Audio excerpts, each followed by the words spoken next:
There comes a moment on every spirit's journey where all the doors appear locked. We try the handles, we jiggle the knobs, we peer through the cracks, and just like Alice, we may believe that the only way forward is to find the key. But what if the key we seek isn't missing? What if the key is simply waiting to be remembered? As Alice stands in the corridor of locked doors, she finds a single golden key atop a glass table, but it doesn't open any of the doors. It's only when Alice shifts her gaze, pulling back the curtain of her own perceptions, does she discover a tiny door hidden from plain sight. But she can't fit through it. Not yet. And so begins the dance of transformation. First, Alice drinks from the bottle that is labeled "Drink Me," trusting her instincts and hoping for change. And she does change. She shrinks. Unfortunately, Alice wasn't mindful and moved too fast in her journey and left the key on the top of the table. So now she is too small to retrieve it. Desperately, she looks around for more help. She then sees the cake that simply says, "Eat me." Without thought or hesitation, she now moves quickly again because she wants her desires to be met immediately, and she doesn't have that happen. What she does get is more challenges and more hardship. Because Alice grows enormous, she is busting in bigness, and now she cannot even bend low enough to enter the door. Tears follow. Frustration builds, confusion swirls, and self-loathing rises. Does this all sound familiar? Because transformation isn't linear. It is a wild spiral of becoming. The key in all the magic was never in the drink me or the eat me. The key and the magic was always within Alice. And Alice found this out, and so do we. She picks up a fan that the white rabbit had left behind. It's a simple object. There's no label. There's no instructions. Alice begins to fan herself in almost an instinctual way, and without fully understanding why, it works. Alice does change. She changes again. And this time, not by a command or direction, but by the natural power moving through her own self.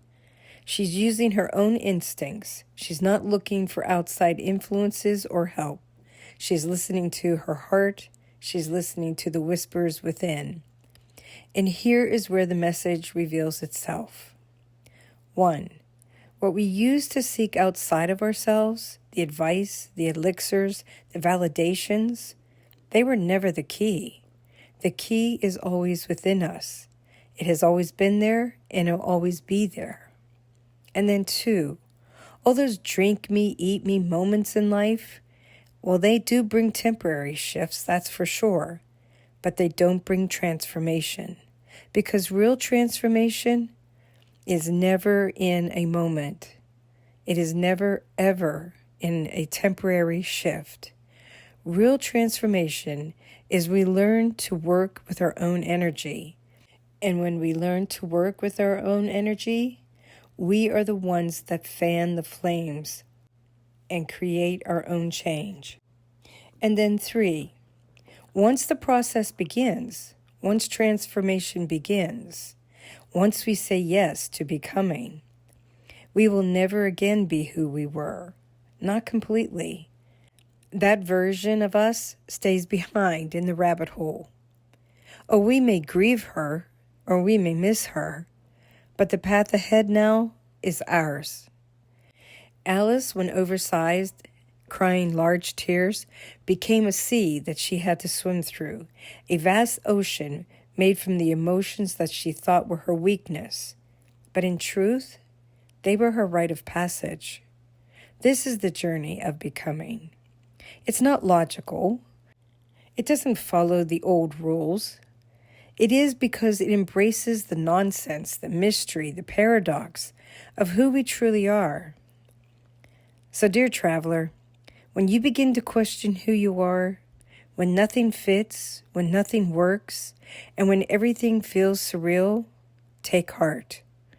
Because most assuredly, you are transforming your spirit and your eternity. Transformation is not a straight line. It's a pool of tears. It's a shrinking corridor. It's a tiny door you may not see at first. But then one day, you remember that the fan in your hand is instinctively what you need, and you wave it, and the world shifts, not because you followed the rules, but because you followed yourself. Thanks for walking along with us today in the Hall of Locked Doors, for remembering the key, for sipping the mystery, for witnessing Alice and perhaps your own self change before your very eyes. Transformation isn't tidy, it isn't linear, but it is true. And now, dear traveler, another path begins to shimmer ahead. In our next gathering, we'll meet the most peculiar dodo and tumble into the curious rhythm of the caucus race, where everybody runs in circles and somehow everybody wins. So stay close, stay open, and above all, stay curious. Because in Wonderland, the journey has just begun.